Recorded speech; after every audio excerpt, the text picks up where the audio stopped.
నగరంలోని వినాయక్ నగర్లో శ్రీ వీరభద్రస్వామి ఆలయ వార్షికోత్సవ వేడుకలు భక్తి శ్రద్ధలతో నిర్వహించారు. వినాయక్ నగర్ రోడ్ నెంబర్ 3 శ్రీ వీరభద్రస్వామి 12వ వార్షికోత్సవం అత్యంత వైభవంగా నిర్వహించారు.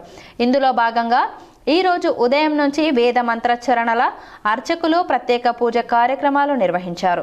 పంచామృత అభిషేకాలు, పుణ్యవచనం, నవగ్రహ పూజ, కలుష పూజ, యజ్ఞ పూర్ణహుతితో అత్యంత వైభవంగా నిర్వహించుకున్నారు. ఈ 12వ వార్షికోత్సవ భాగంలో కాలనీ వాసులు పెద్ద ఎత్తున పాల్గొని విజయవంతం చేశారు. ఆలయ అర్చకులు మాట్లాడుతూ శ్రీ వీరభద్రస్వామి ప్రతి సంవత్సరం వార్షికోత్సవం నిర్వహించుకుంటామని తెలిపారు. స్వామివారి కృపా కటాక్షాలు కాలనీ వాసులు అందరికీ కలగాలని, ఈ సంవత్సరంలో జరిగిన తప్పొప్పులను మన్నించి వచ్చే సంవత్సరానికి స్వాగతం పలుకుతూ అందరికీ ఆరోగ్యాలు కల్పిస్తూ స్వామివారి కృపా కటాక్షాలు ప్రజలందరికీ కలగాలని అన్నారు. స్వామివారిని భక్తుల తరపున కోరారు.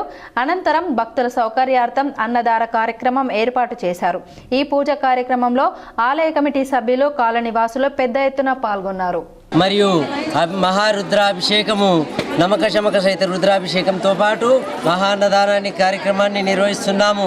ఆ కార్యక్రమంలో కాలనీవాసులు మరియు భక్తులందరూ కూడా, కమిటీ మెంబర్లందరూ కూడా సహాయం చేస్తూ ఆ వీరభద్రస్వామి యొక్క దివ్యాశీస్సులు పొందుతూ సర్వేజన సుఖినో భవంతు. ఓం నమః శివాయ, హర హర మహాదేవ.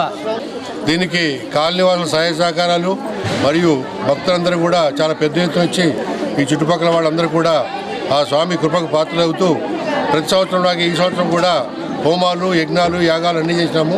ఇప్పుడు అన్నదాన కార్యక్రమం కూడా స్టార్ట్ చేశాము.